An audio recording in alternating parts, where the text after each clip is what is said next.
Hello bachon, let's read the question.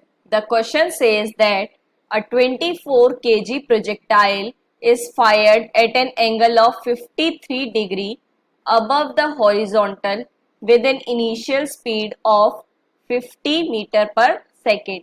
At the highest point in its trajectory, the projectile explodes into fragments of equal masses, the first of which falls vertically with zero initial speed.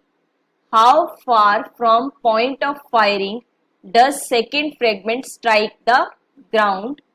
How much energy was released during the explosion? तो देखो बच्चों, सबसे पहले की concept है हमारे पास, that is projectile motion,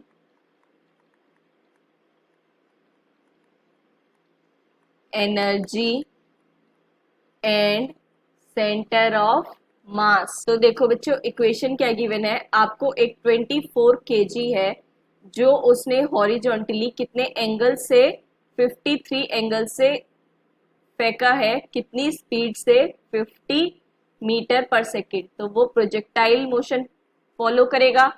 अब जब वो मैक्सिमम हाइट पर था तब उसका इक्वल मास का फ्रेगमेंट, जो अगर ये इक्वल मास कितना हो गया 24/2 दैट इज 12, ये कितना है एग्जैक्टली वर्टिकली फॉल हुआ है ग्राउंड पर, ठीक है।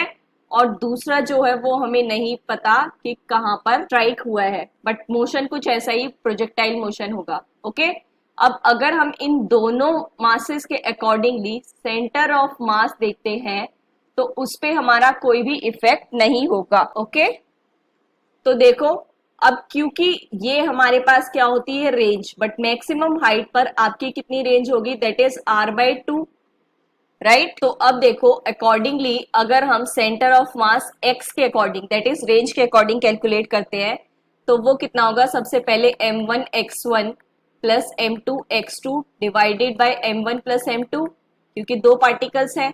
अब मास क्या है, हाफ है। ओके, तो ये वाला m/2 लिखते हैं इसको डायरेक्ट, एंड देन x1 कितना होगा आपके पास, r/2 प्लस m/2, और ये हम मानते हैं x डिस्टेंस पर है, and then this will be m/2 plus m/2। तो देखो ये कितना आएगा, m/2 प्लस m/2, m हो जाएगा तो ये कैंसिल हो गया, तो ये हो जाएगा r/4 प्लस x/2, और सेंटर ऑफ मास पे हमारा कितना है, रेंज के अकॉर्डिंग। तो यहां से आपके पास x/2 कितना आ जाएगा, 3r/4, दैट इज x कितना बना आपके पास, 3r/2।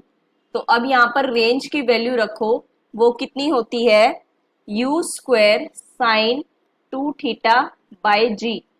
तो वैल्यूज पुट करो, 3/2 इनिशियल कितनी थी, दैट इज 50 मीटर पर सेकेंड, स्क्वायर साइन 2θ कितना है 53 डिवाइडेड बाय g कितना है हमारे पास 10।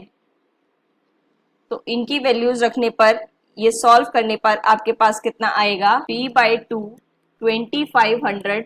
अब देखो साइन 2θ, इस आइडेंटिटी को आप कैसे लिखते हो, 2 sin θ cos θ, क्योंकि हमारे पास साइन 53 और cos 53 की वैल्यूज हमें पता होती है। ये कितनी होती है 4/5 और ये कितनी होती है 3/5। तो वैल्यूज रखते हैं, इंटू 2 इंटू 3/5 इंटू 4/5 इंटू 1/10। तो ये कितना आ जाएगा आपके पास, 360 मीटर। उसके बाद देखो बच्चों, हमें बताना है एनर्जी रिलीज, मतलब कि लॉस कितनी हुई है। ये क्या होगा, that is final energy minus initial energy. तो वैल्यूज रखते हैं, दैट इज 1/2। अब फाइनल में कितना है, मास हाफ हो जाएगा, and then 2v cos theta whole square minus initially क्या है 1/2 m as it is, and then v cos theta square.